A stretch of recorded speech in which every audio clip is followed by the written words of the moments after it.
नमस्कार मंडळी, आज परत एक कुकिंग टिप घेऊन तुमच्यासाठी आलेली आहे।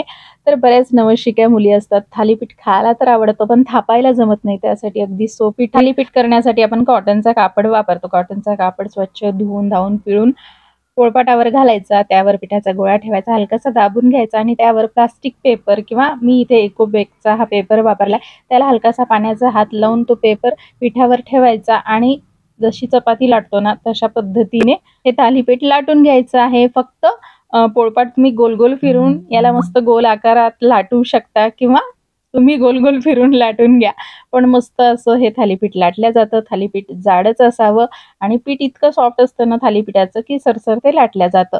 त्यानंतर पाण्याचा हात लावून बोटं उमटवून घ्यायची आहे, म्हणजे हातानेच थापल्यासारखं वाटतं की नाही, मग त्याला होल करून घ्यायचे। नेहमीप्रमाणे तव्यावर घालायचं, तव्यावर घातलं की हलकंसं त्याला दाबून घ्यायचं, म्हणजे कापड अगदी अलगद निघून येतो।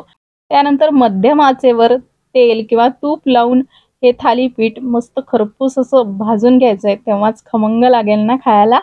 आता मला थालीपीठ थापताच येत नाहीत म्हणून करत नाही, हे कारण देऊ नका। मस्त ट्रिक सांगितलेली आहे, नक्की करून पहा आणि आवडल्यास फॉलो देखील करा। धन्यवाद।